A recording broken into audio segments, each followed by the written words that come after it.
Isang maganda at mapagpalang araw sa inyo, Sir Seth.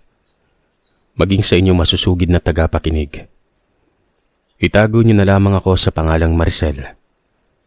Hindi ko na lamang sasabihin pang ibang detalye patungkol sa akin sa kadahilan ng ang kwentong ibabahagi ko sa inyo ay wala namang kinalaman sa akin. Ang kwentong ito ay hango sa tunay na karanasan ng aking ina na magbasa hanggang ngayon ay hindi ko pa rin lubos mapaniwalaan na totoo pala ang mga bagay o nilalang na nakapaloob sa kwentong ito. Kilala kong hindi pala kwento ang aking inang tawagin na lamang natin sa pangalang Lydia. Kaya naman nang maikwento niya ang karanasan niya sa akin ay tinandaan ko talaga ang bawat detalye, ang pangyayaring ayon sa kanya.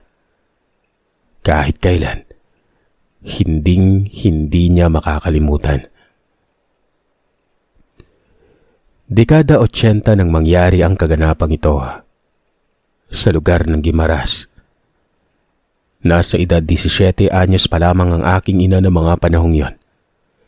Nang napagpasya ng kanyang ama at ina na ipakasal siya sa isang binatang ni minsan ay hindi niya pa nakita sa tanang buhay niya. Ayon sa kanyang mga magulang ay taga-ibang lugar umano ang binata at tiyak nilang magugustuhan ito ng aking ina. Kung hindi nyo kasi na itatanong, uso pa ng mga panahong yon ang magulang sa magulang ang magkakasundo para sa kinabukasan ng kanilang mga anak. Pero batid ng aking ina na hindi lamang ito tungkol sa kanyang kinabukasan, kundi tungkol din sa lupaing nasasakupan nila. Kahit na malaki na kasi ang bukiring pagmamay-ari ng kanyang ama, ay nais pa rin itong magkaroon ng iba pang lupain, lalo na sa kapatagan.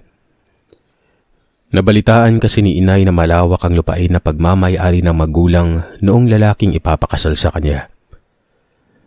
Kahit na normal na lamang ang ganoong sistema sa panahon nila noon ay tutol na tutol pa rin si inay sa nais ng kanyang mga magulang. Dahil pakiramdam niya ay tinanggalan na siya ng pangarap at sariling desisyon sa buhay ng kanyang mga magulang noon. Nais niya pa kasi makapagtapos ng pag-aaral noon at magkaroon ng magandang buhay. Gusto niyang maiba naman ang guhit ng palad niya. Hindi tulad ng kanyang mga magulang na nagbubukid lamang. Napakataas umano ng pangarap ng aking ina noon para sa kanyang sarili noong kabataan niya. Pero nang malaman niyang ipapakasal siya sa isang lalaking hindi niya naman gusto, bigla na lamang gumuho ang kanyang mundo. Sino ba naman kasi ang gugustuhin magpakasal sa taong hindi mo nakikita at nakikilala mga kagiliw, di ba? Kahit na sabihing may kaya sa buhay ang angkan ng lalaking yon, ay ayaw ni inay na ipagpalit ang pangarap niya para lamang sa kaligayahan ng kanyang mga magulang. Tiyak niya kasing kapag nagpakasal siya sa nasabing lalaki, lalawak na ang lupain nila at ikakatuwa yun ng kanyang mga magulang. Pero siya naman ang mawawalan ng kaligayahan dahil ni minsan ay hindi sumagi sa kanyang isipan na makasama habang buhay ang taong hindi niya naman gusto. Sa makalawa lang ay pupunta na dito ang angkan nila paring Macario para makita ka ng anak nila na mapapangasawa mo, Lydia. Ayusin mo yung sarili mo at siguraduhin mong magmumukha kang presentable, ha? Wika ng kanyang ina sa kanya habang kumakain sila ng hapunan noon. Pero nay, paano ako magpapasakal? Magpapakasal sa taong hindi ko pa nakikita ni Anino. Tanong ng aking ina na may pagtataka at pagkairita sa boses niya. Kaya nga sila pupunta dito. Nang sa ganon ay magkakakilala kayo at magkausap ng masinsinan. At sa susunod na buwan lang ay aayusin na natin na magiging kasal nyo. Sagot naman ang kanyang ina noon. Sa susunod na buwan agad? Tay, nay, baka naman. Hindi na natuloy ng aking ina ang sasabihin niya nang biglang ibagsak ng kanyang ama sa mesa ang hawak nitong baso. Sanhi para mapatigil siya sa pagsasalita at pagrereklamo noon. Dahil batid niyang nag-iinit ng ulo ng kanyang ama. Matapos nga yun ay nanahimik na lamang ito at tinapos ng pagkain. Hindi na niya tinangkapang makipagdiskusyon sa kanyang mga magulang dahil hindi din naman siya mananalo sa mga ito. Sa halip ay mapapagalitan lamang siya at masasermonan. Masasabi ng aking ina, nakakaiba talaga ang ugaling meron ang padre de pamilya nila. Lahat ng sasabihin nito ay mangyayari talaga. Dahil kung hindi, tiyak ay malilintikan ka. Aura pa lamang ng kanyang ama ay nakakatakot na. Idagdag pang hindi ito palangiti at parating seryoso ang mukha na akala mo ay pinagsakluban ng langit at lupa. Pero kahit ganun pa man, ni isang beses ay hindi pa naman silang magkakapatid nitong pinagbuhatan ng kamay. At lalong-lalong hindi na nila tatangkain pang mangyari yon. Dahil sa takot at respeto nila para sa kanilang ama. Tatlo lang na magkapatid sila, inay at siya ang babaeng panganay. Kaya naman nakatatak sa kanyang isipan noon na siya ang dapat humalili sa pamilya nila. Lalo na ang para sa ikaaangat ng kanilang buhay. Pero kahit ganun pa man, ay hindi talaga maatim ni inay na magpakasal sa taong ni Katiting ay wala siyang gusto o nararamdaman man lamang. Bakit ang lungkot mo? Pinagalitan ka na naman ng nanay mo? Minsan tanong ng matalik na kaibigan ni inay na si Hilario. Nang maabutan siya nito sa may sapa na nagmumuni-muni at nag-iisip kung paano niya mapapabago ang desisyon ng kanyang mga magulang. Nang balingan niya ng tingin ng kaibigan, ay sumalubong sa kanya ang matamis nitong ngiti. Ang pangit mo naman ngayon. Huwag kang ganyan. Dapat nakangiti ka lang palagi para mas lalo kang gumaganda. Pambobola pa ng binata sa kanya. Umupo ito sa katabing bato kung saan nakaupo ang aking ina. Matipid nang initaan lamang ni inay ang binata nun. Ano bang problema? Malay mo, makatulong ako. Muling tanong ng lalaki sa kanya. Kasi sila itay, ipapakasal na nila ako. Malungkot na tugon ng aking ina. Nakita niyang naningkit bahagya ang mga mata ni Hilario na halatang pinuproseso pa ng utak nito ang sinasabi niya. Kasal? Ikaw? Kanino naman? Sa akin na ba? Natatawang sunod-sunod na tanong ng binata nun. Walang hiya ka. Asik ni inay at ibinaling na lamang sa malayo ang paningin dahil sa pakiwari niya ay walang maitutulong sa kanyang binata. Gawa ng puro kalokohan lamang ang alam nito. Ilang sandali pang namutawi ang katahimikan sa pagitan nila. Hanggang sa hindi na mapigilan ni inay ang hindi maglabas ng saloobin sa kanyang matalik na kaibigan. Doon nga ay sinabi niya rito ang lahat. Maging ang plano niyang paglalayas para lang hindi maikasal sa taong hindi niya pa nasisilayan nun. Matama naman siyang pinakinggang maigi ng binata at nakikita niya sa mga mata nito ang lungkot para sa kalagayan niya. Maging ito man ay hindi makapaniwala na totoo at seryoso pala ang mga sinasabi niyang pagpapakasal nun. Habang nag-uusap nga sila, humingi ng tulong ang aking ina sa kanyang matalik na kaibigan. Tulungan naman siyang makalayo sa lalong madaling panahon nang sa ganoon ay hindi siya sa pilitang maipakasal sa kanyang mga magulang nun. Sigurado ka ba? Pero kilala mo yung tatay mo eh. Mayayari tayo doon. Pag-aalangang tanong ni Hilario.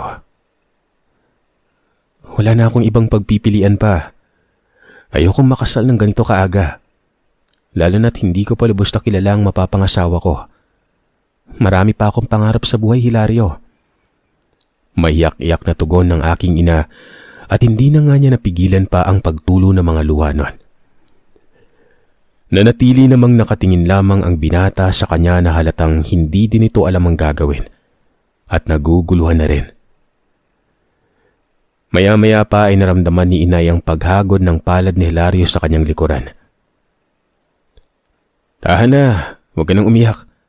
Masusolusyonan rin natin yung problema mo. Mainahong wika ng kaibigan niya.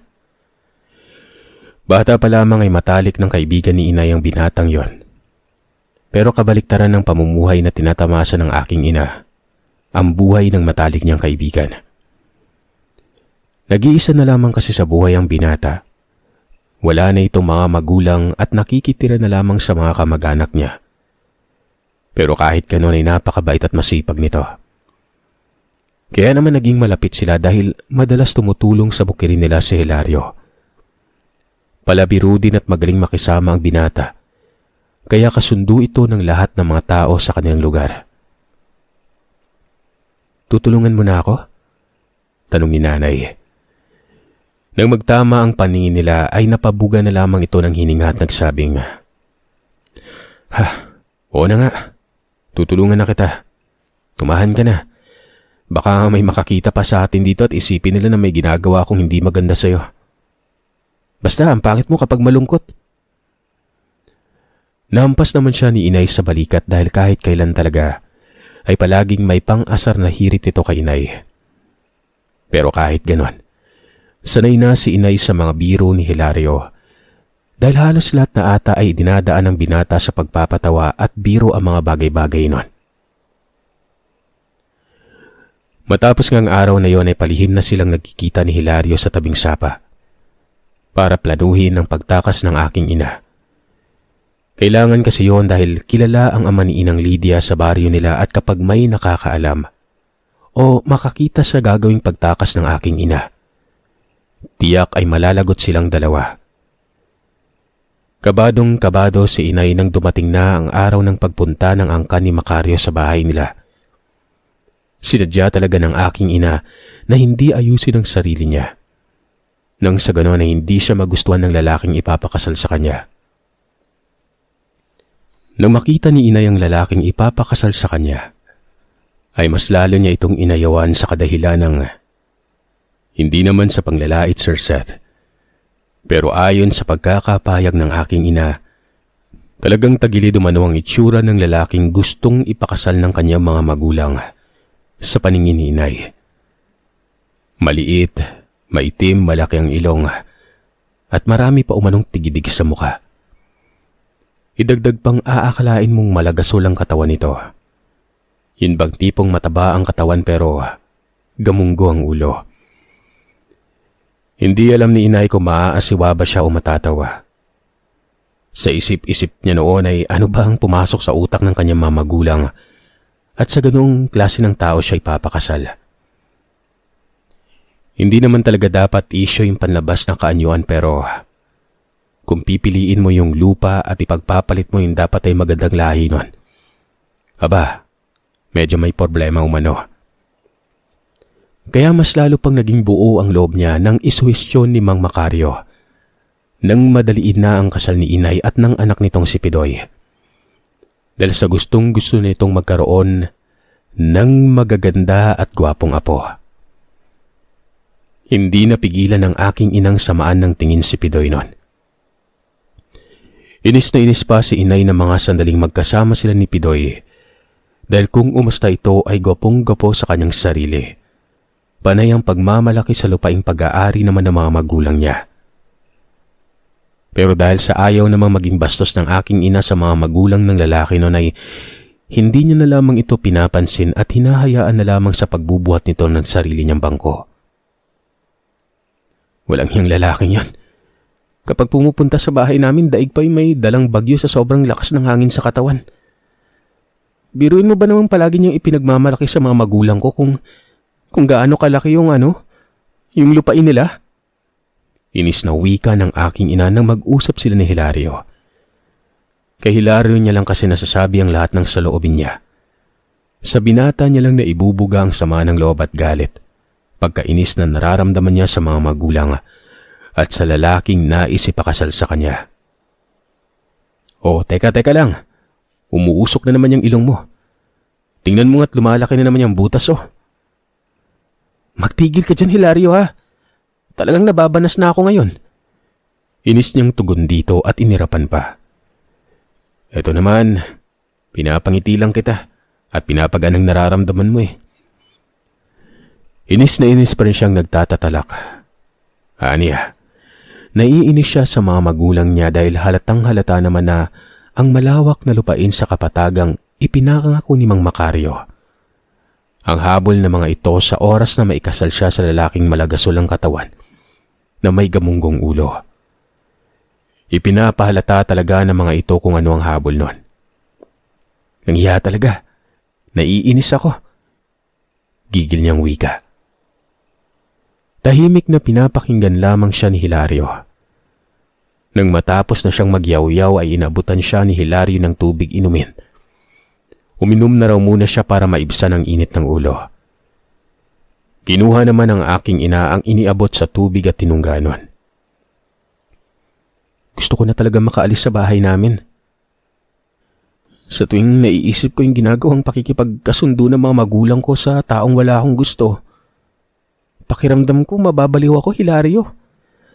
Baka kapag hindi ko nakayanan, magpapakamatay na lang ako. Yan ang wag na wag mong gagawin, ha? Kapag magpapakamatay ka, susunod ako. Tugon ng binata. Napatingin ang aking ina sa binata dahil sa naging tugon nito sa sinasabi niya. Nakita niyang sumeryoso mukha nito, kaya't hindi niya alam kung nagsasabi ba ito ng totoo o hindi. Kapag magpapakamatay ka, paano na ako? Kung alam mo lang na, di bali na nga. Anya ng lalaki at hindi na itinuloy pang sasabihin. Magtatanong pa sana ang aking ina, pero biglang iniba ng binata ang usapan. Halatang halata na may iniiwasan itong mapag-usapan nila. Makalipas ang araw na pagpunta-punta ng angkan ni Mang Macario sa bahay nila inay, ay mas kinulit pa ni inay ang kaibigan niyang si Hilario na madaliinan nila ang planong paglayas niya. Isang lugar naman tayo pupunta. Teka lang ha, hindi pa kasi bumabalik yung kaibigan ko na may alam kung saan tayo pwede pumunta eh. Kahit saan, basta makalayo lang ako dito. Kapag pinapatagal pa natin to, hindi ko na alam yung gagawin ko. Umiiyak na noon si inay sa binata dahil sa labis na takot na maikasal kay Pidoy. Dahil sa kakaisip nga ni inay noon ay nagkakasakit na ito at nangangayayat na rin. Kaya naman sa awa ni Hilario ay wala na itong ibang nagawa, kundi sundin ng nais na mangyari ni nanay. O sige, ihanda mo yung gamit mo. Kahit konti lang dalhin mo para hindi tayo mahirapan. Mamayang 12:00 ng madaling araw, magkita tayo dito. Sambit ni Hilario kay inay habang pinapatahan ito. Tanging pagtango na lamang ang naging tugon ni inay sa lalaki dahil hindi na niya kaya pang magsalita sa kakaiyak. Tahan na, huwag ka nang umiyak. Ayokong nakikita kitang umiiyak. Parang kinukurot yung puso ko sa tuwing nakikita kitang umiiyak eh. Malambing na pag-alo sa kanya ng binata. Kinagabihan nga ay nintay na lamang ni inay na makatulog ang kanyang mga magulang. Maaga pa lamang ay nakaayos na ang gamit na dadalhin niya. Ilang bisan lamang ang kanyang niligpit at ang iba pa mga importante niya mga gamit. Nang pumatak na ang 12:00 ng hating gabi, kabadong-kabada na si inay sa gagawing pagtakas sa bahay nila. Kahit napakiramdam niyang tulog na ang kanyang mga magulang, ay hindi pa rin niya magawang makalabas ng bahay nila nun. Nangangatog ang kanyang katawan. Tinamaan pa rin siya ng takot na baka mahuli sila ni Hilario o may makakita sa kanila. Kahit ganun pa man ay tinipo ni inay ang lahat ng lakas ng loob niya para makatakas lang. Bahala na. Hindi ko na dapat isipin yung mga bagay na yan. Ang mahalaga ay makaalis at makalayo na ako sa bahay na to. Wika niya at napahugot ito ng malalim na hininga. Ilang minuto pang nakikiramdam siya sa buong paligid nun. Nang mapagtanto niyang napakatahimik na ng paligid ay dahan-dahan na siyang tumayo. Bit-bit ang iilang kagamitan. Naglakad siya papalapit sa pintuan. Pero nang papalabas na siya ng bahay, ay kamuntikan na siyang napasigaw sa gulat. Nang biglang may humawak sa kamay niya. pakiramdam ni inay noon ay saglit na lumabas sa kanyang katawan ng kaluluwa nang akalain niyang nahuli na siya ng kanyang ama. Pero nang tingnan niya ito, ay ang bunsong kapatid niya pala ito na si Tia Loida. "Ate, inom ako tubig. Nauuhaw ako eh." Pupungas-bungas na wika ng kanyang bunsong kapatid na nasa edad 5 taong gulang pa lamang at wala pang kamuwang-muwang sa mundo. Nang makita ni inay ang itsura ng kapatid niya ay hindi niya mapigilan ng hindi maiyak. Sa kadahilanang ito ang pinakapaborito niya sa lahat. Ayaw niya mang mawalay rito at gusto niyang masubaybayan ang paglaki. Ay wala na siyang ibang magagawa kundi ipaubaya ito sa isa niyang kapatid. Ayaw din naman niya kasing matali sa isang relasyong magbibigay lamang ng panghabang buhay na pasakit sa kanya. Sa huling pagkakataon ay binigyan ni inay ng maiinom na tubig ang kanyang kapatid at niyakap ng mahigpit. Nagtataka pang nagtatanong ang paslit kung bakit umiiyak si inay. Hindi niya naman ito sinagot at sinabihan na lamang na matulog na ulit. Wala namang reklamong bumalik sa silid-tulugan ng bunsong kapatid ni nanay noon. Doon nga ay tuluyan ng nakalabas ng bahay si inay at dagli-dagli siyang naglakad papunta sa sapa na napag-usapan nila ni Hilario. Kahit na may bali-balitang may nananambang umano na kung ano doon sa kanilang lugar. Pagsapit ng hating gabi, walang takot na sinuong ng aking ina ang madilim na daan makalayo lamang sa bahay nila. Panay pa ang dasal niya ng mga sandaling yon, nagabayan siya ng may kapal sa gagawin niya. Alam niyang hindi tama ito dahil sa sinuway niya ang gusto ng kanyang mga magulang pero mas hindi tama na makisama siya sa taong hindi niya mahal. Nang malapit na si inay sa may sapa ay natanaw na niya ang isang figura ng taong nakatayo sa may bato. May kadiliman man, ay nakikita niya ang bulto nito dahil sa may liwanag naman ng buwan sa gabing yon. Mas binilisan pa ni inay ang paglalakad para makalapit rito, nang akalain niyang si Hilario nang ito at nag-aantay sa kanya. Nakita niya pang lilinga-linga ang bulto ng tao na para bang may hinihintay talaga nun. Tatakbo na sana ang aking ina papalapit ron, nang biglang may humila sa kabay niya. Sabay takip sa bibig nito, na mas ikinagulat talaga ni inay ng sobra nun. Grabe ang takot at kabog sa dibdib niya. Lalo na nang hilain siya nito, patungo sa isang puno ng niyog na malapit lamang sa kinatatayuan niya. Pero agara namang napawi ang takot na nararamdaman ni nanay nun nang marinig niya ang paghagawhaw ng boses ng binatang si Hilario. Sinabihan siya nitong wag lilika ng kahit na anong ingay. Sabay turo sa bulto ng taong naroroon pa rin sa may bato. Ilang sandali pa ay nakita nilang tumuwad-tuwad ito na para bang aso. Kasunod noon ay nakarinig sila ng pag-alulong at pag-angil na nagpataas ng balahibo ni inay sa buong katawan. Dahil sa takot ay napakapit si inay kay Hilario at sa hindi sinasadya, ay naisubsob niya ang mukha sa matipunong dibdib nito. Naramdaman niya ang pagyakap ng mga bisig ng binata sa kanya. Nang muling tingnan ni inay ang nilalang sa may sapa, mas lalo pa itong nakaramdam ng kilabot ng makitang nakatingin na ang nilalang sa gawin nila. Dahil sa mas lalo ding lumiwanag ang paligid nang tumapat sa itaas nila ang buwan. At kitang-kita ni inay ang nakakapangilabot na itsura ng nilalang na yon. Ang kaninang inakala niyang tao ay aswang pala. Wala itong kahit anong saplot sa katawan. Pero nababalot ito ng nagkakapalang balahibo at nanlilimahid yon na para bang naligo ito ng langis. Agaran ding napatakip si inay sa ilong nang biglang humangin at nalanghap niya. Ang napakabahong amoy na sa tingin niya ay nagmumula sa nilalang na yon.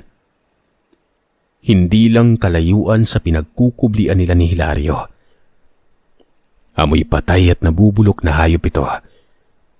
Nakamuntikan pang magpabaliktad ng sikmura ni nanay. Mabuti na lamang at napigilan niya yon dahil siguradong malalaman ng nilalang ang kinaroroonan nila sa oras na magsuka siya. Hindi na alam ni inay kung ano na ang gagawin nila ng mga sandaling yon.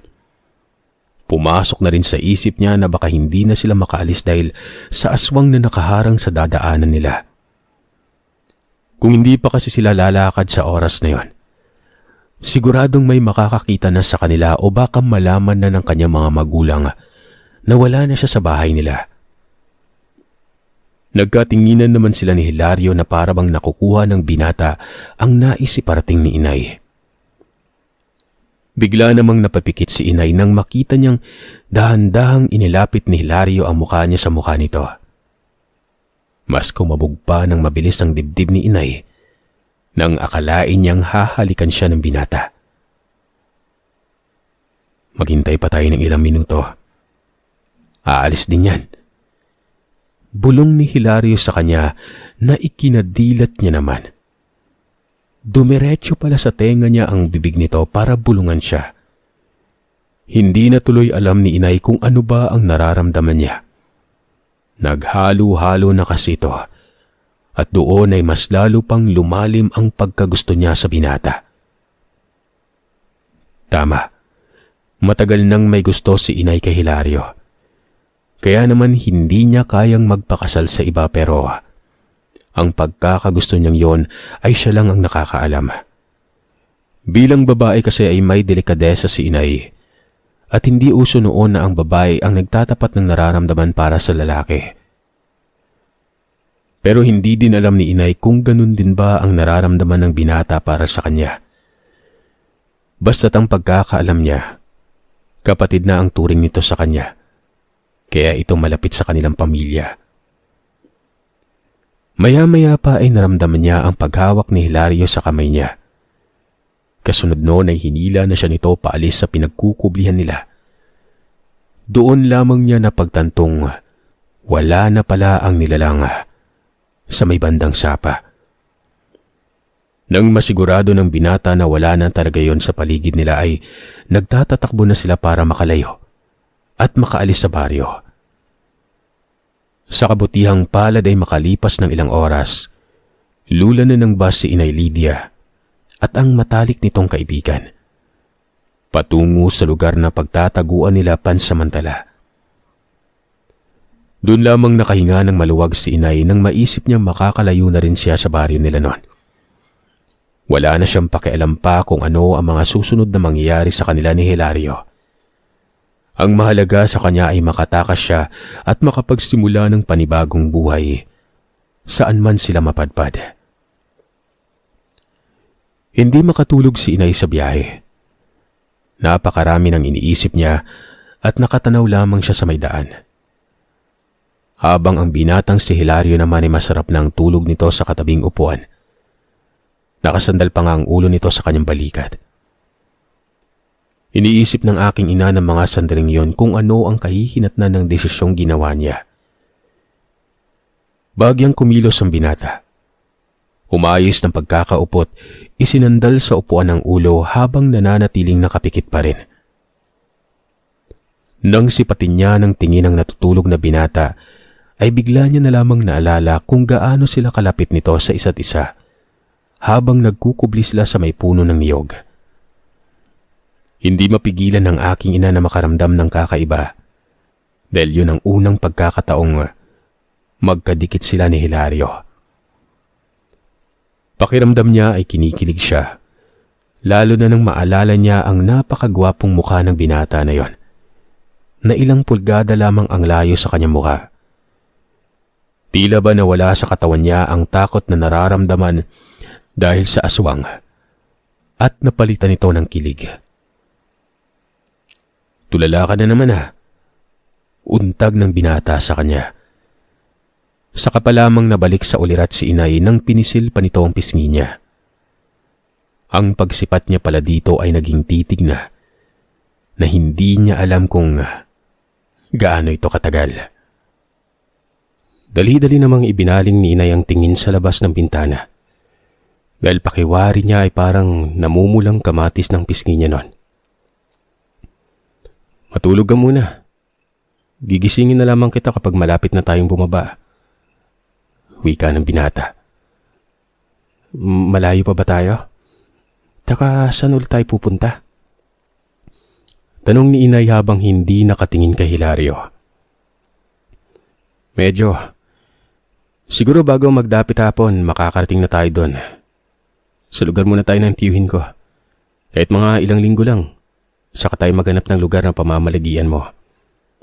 Tugon ito sa kanya. Napabuntong hininga na lamang si inay at nagpasalamat sa binata dahil sa pagtulong nito sa kanya. Saka ipinikit niya ang kanyang mga mata para ipagpahinga muna ang sarili sa napakaraming kaganapang nangyari sa buhay niya. Makalipas ang mahabang biyahe ay naulinagan ni inay ang boses ni Hilario. Ginigising na siya nito at sinabing bababa na sila ng bus. Nakarating na sila sa lugar ng tiyuhin ng binata. Agad na namang gumising si inay at inikot ang paningin sa paligid. Nakahinto na nga ang bus at hinihintay na lamang silang bumaba. Kukonti lang naman ang dala nilang kagamitan ay mabilis silang nakababa at umalis na rin ang bus na sinakyan nila. Muli ay iginala ni inay ang paningin niya sa paligid nun. Nakita niya hindi kalayuan ang isang arko ng barangay o baryo na sa tingin niya ay doon naninirahan ng tiyuhin ni Hilario na si Mang Felipe. Tama nga ang sinabi ng binata. Magdadapit hapon na nga silang makakarating. Naririnig na kasi ni inay ang mga huni ng ibon sa hapon at ingay ng mga kuliglig. Tanda na malapit ng maggabi. Halika na. Sa looban pa yung bahay ni Tio Felipe. Pag-aaya ni Hilario kay inay at nagpatiuna na ito sa paglalakad. Tahimik namang nakasunod lamang si inay sa binata. Habang naglalakad sila papasok sa baryo, ay laking pagtataka ng aking inagawa ng napakatahimik ng buong paligid. May karamihan naman ng kabahayan, pero ni isang tao ay wala siyang nakikita sa bakuran ng mga ito. Magmadali na tayo, baka abutin tayo ng dilim. Wika ni Hilario at hinawakan ng kamay ni inay saka siya hinila para magmadali na sa paglalakad. Bakit? Anong meron? Takang tanong ni inay nun. Basta, bilisan na natin. Gaya ng sabi ng binata ay nagmadali na nga silang maglakad. Nakikita ni inay na medyo may kalakihan ng baryong yon. Pero ang ipinagtataka niya, sarado ang lahat ng kabahayan na para bang walang katao-tao. Maski mga alagang hayop ay wala siyang namataan. Nakakaamoy din ng kakaiba ang aking ina na para bang may amoy na tuyong dugo sa paligid. Alam na alam ni inay kung anong klaseng amoy yon dahil babae siya. Alam niya na, buwan-buwan naglalabas ng dugo sa katawan ng mga babae. Kaya alam niya ang lansang nasasamyo niya nun. Nagpalinga-linga pa si inay para tingnan kung sakaling meron bang lalabas na tao sa kabahayan o hindi naman kaya ay makakita man lamang siya ng alagang hayop. Nakakapagtaka talaga ang buong paligid at nagbibigay ito ng kakaibang kilabot sa aking ina. Nang nasa kalagitnaan na sila ng baryo, napansin ni inay na isa-isang nagsibukasan na ang mga kabahayang nadadaanan nila. Magdidilim na ng mga sandaling yon at doon lamang naglabasan ng mga taong nakatira sa mga kabahayan. Maging ang mga tindahan ay nagsisipagbukasan pa lamang din at naglalatag ng mga paninda nila na sa tingin ni inay ay mga karne. Naglalakihang mga karne yon na hindi mawari ni inay kung karne ba ito ng hayop o kung ano. Napansin din ni inay na nakapako sa kanila ni Hilario ang mga tingin ng mga taong kakalabas lamang sa bahay nila. Titig na titig ang mga ito at sinusundan talaga sila ng tingin. Nginingitian naman ni inay ang mga taong nakikita niyang nakatingin sa kanila pero walang reaksyon sa mukha ang mga ito. Kakaiba talaga yon na para bang gusto na silang lapain ng mga ito. Ang iba pang tao ay nakasilip sa mga bagong bukas nilang bintana. Nais mang batiin ni inay ang ilan, ay hindi niya magawang magsalita dahil sa takot na nararamdaman. Batid ni inay na hindi yun tingin ng pagtataka o pagkagalak dahil may bagong dayo sa baryo nila. Kundi yun ang klase ng mga tingin na animoy nakakita ang mga ito nang makakain. Ilang sandali pa ay napapansin ni inay na marahan na rin naglalakad ng mga taong yon, na para bang sinusundan sila ng mga ito.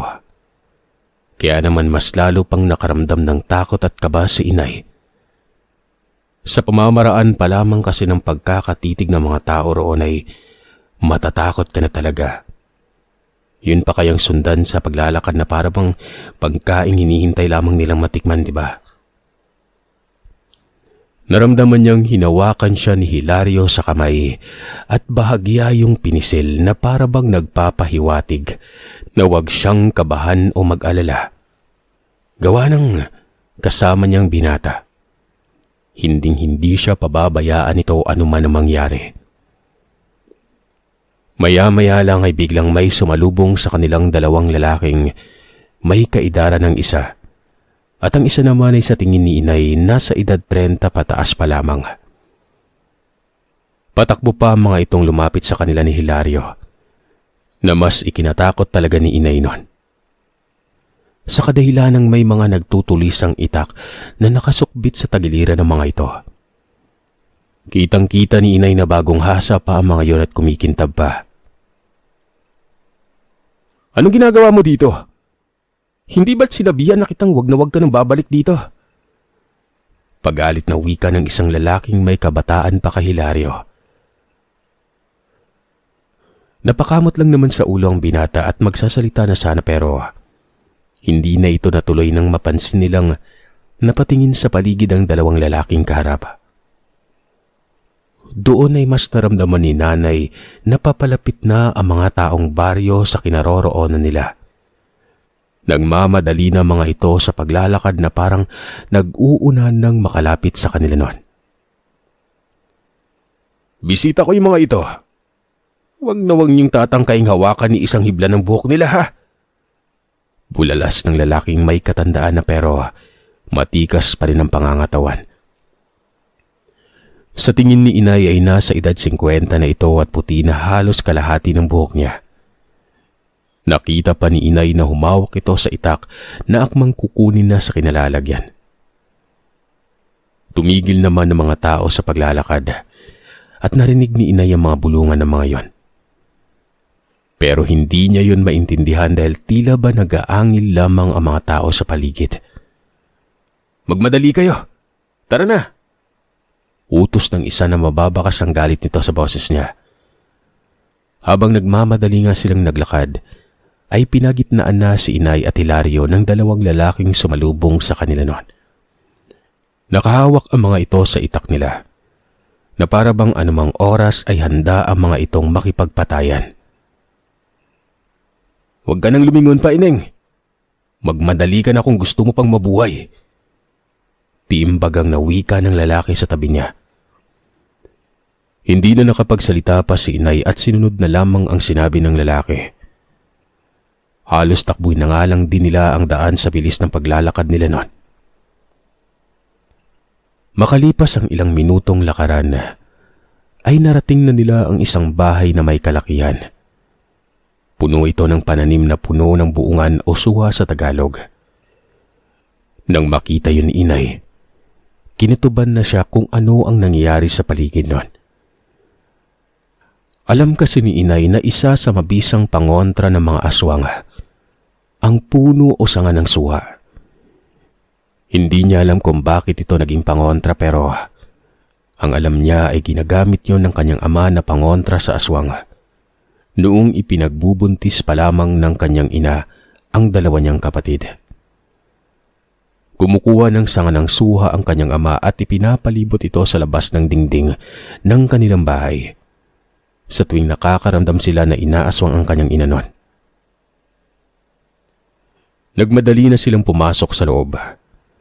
Nang makapasok sila inay ay nakita niya ring maske sa loob ng bahay. Marami ang nagkalat na pangontra sa nilalang na aswang. Bago pa isara ng isang lalaki ang pinto, ay naghagis pa ito ng isang dakot na asin sa labas ng pinto nila. Sa kanito tuluyan na isinarang maigi at ginamitan pa ng kandadong bakal nun. Bagya namang nagulat si inay ng pabagsak na inilapag sa mesa ng lalaking may kaidaran na ang itak nitong nakasukbit kanina sa bewang. Saglit na namutawi ang katahimikan sa paligid nila. Nagpapalipat-lipat ang tingin ng dalawang lalaki kay inay at sa binatang si Hilario, na para bang pinag-iisipan sila ng dalawa ng hindi maganda. Agad na rumihistro sa utak ni inay na baka iniisip ng dalawa na nagtanan sila ni Hilario. Naku, hindi po. Mali po yung iniisip nyo. Mabilis at nauutal na sabi ni inay, saka napatingin kay Hilario at siniko ang binatang katabi. Hudyat na nais ni inay na ito na ang magpaliwanag ng kalagayan niya. Agad namang nakuha ng binata ang nais na iparating ni inay pero nang magpapaliwanag na ang binata, pabagsak na nagsalita ang matanda. Hindi kayo pwede dito. Lalo ka na, Hilario. Alam mo ang dahilan kung bakit pinaalis kita dito, di ba? Alam ko, Tiyong. Pero makinig muna kayo sa akin. Sa amin. Wala na kasi akong ibang alam na pwede naming puntahan. Bukas na bukas lang. Aalis na kayo sa baryong ito. May galit pa rin na boses ng matanda. Tay, kumalma kayo. Hayaan na muna natin silang magpaliwanag. Siguro naman may malalim silang dahilan kung bakit sila nagpunta dito. Di ba, pinsan? Singit ng isang lalaki noon.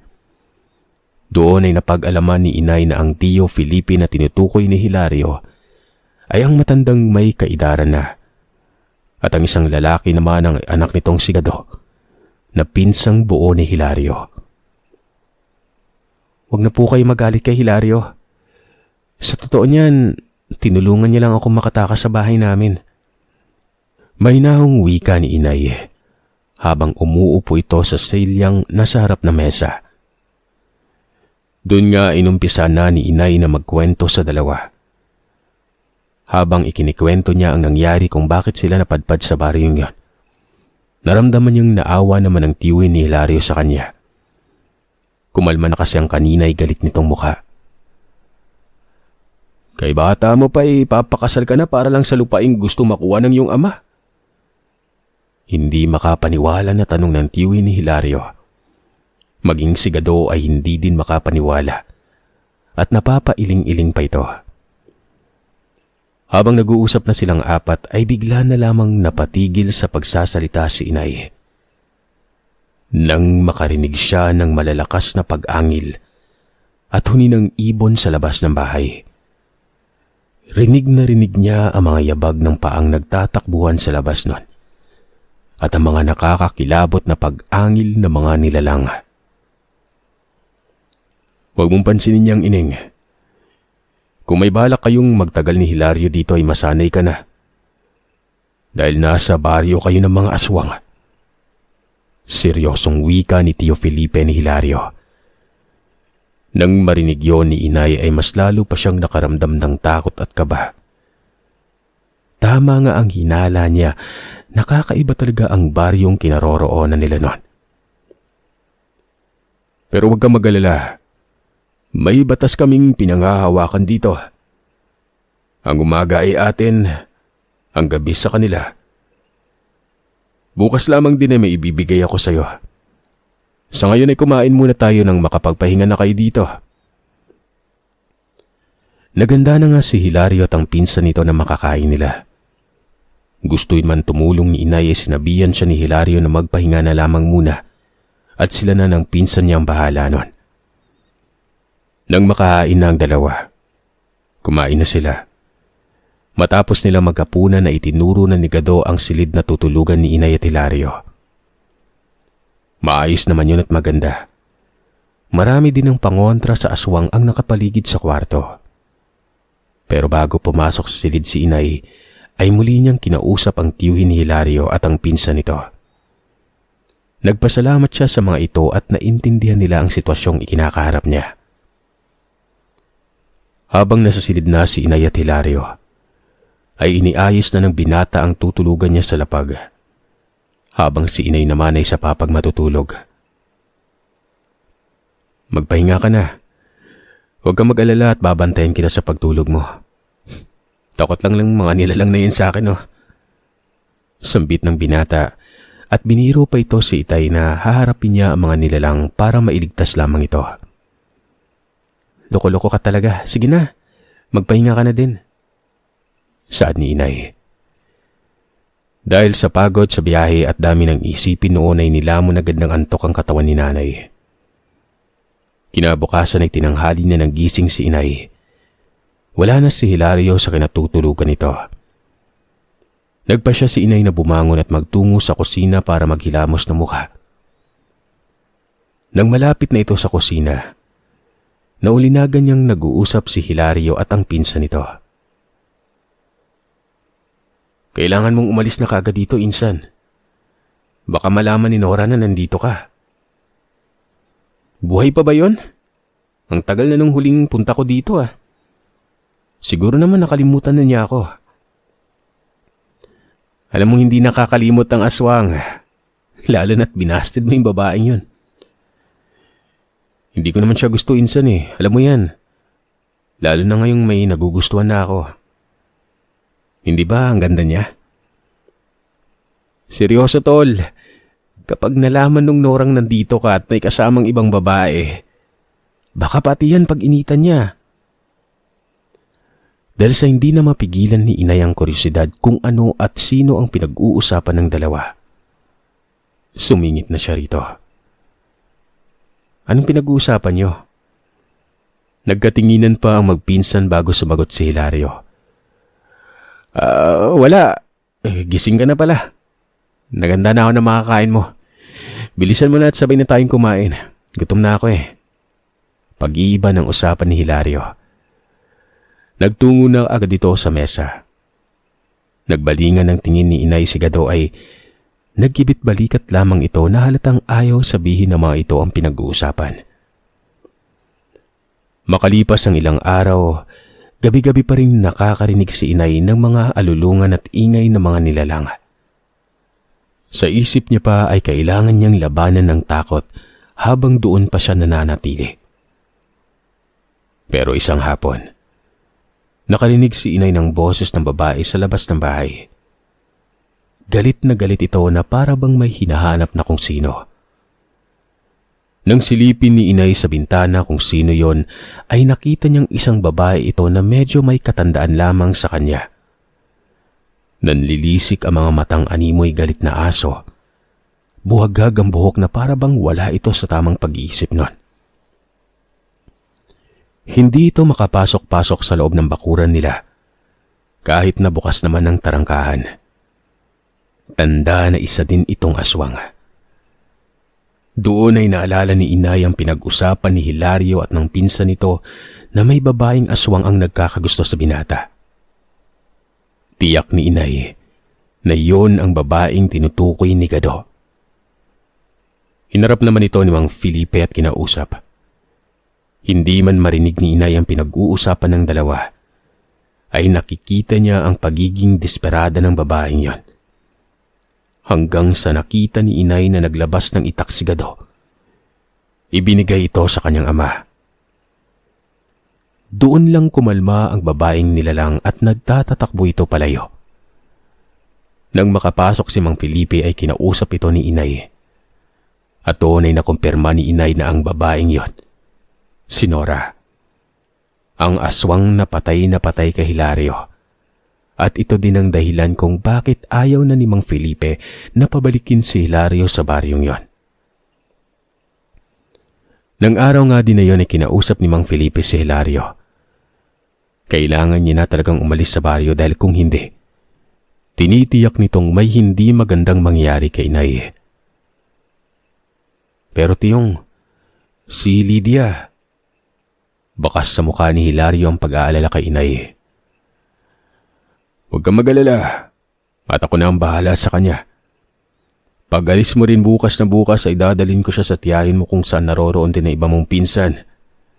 Wika ni Mang Felipe. Tinutukoy nito ay kung saan nakatira ang asawa niya at iba pang kaanak. Ayon kasi sa matanda, sa ibang baryo na nakatira ang asawa at mga anak niyang babae. Naroroon lamang sila sa baryong yon para bantayan ang lupain nila. Nito pa ay doon na sila maaaring magkita at wag na wag nang babalik sa baryo ng mga aswang. Ayaw namang mawalay ni Inay kay Hilario ay wala pa rin siyang magagawa nun. Kailangang umalis ng binata bago pa man gumawa ng hakbang na ikakapahamak nila ang aswang na may gusto rito. Kinabukasan nga, nagisnan ni Inay na wala na ang binatang si Hilario. Tanging sigado na lamang ang kasama niya na nag-aayos na rin ng kagamitan para umuwi sa kabilang bahay na tinutukoy ni Mang Felipe. Kung nasaan ang mag-ina nito.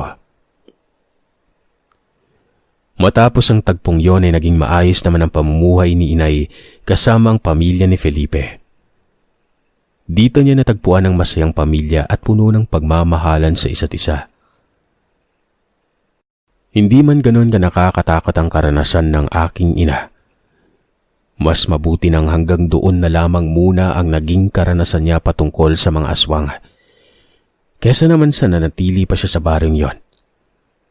At hindi siya sigurado kung makakalabas pa siya ng buhay.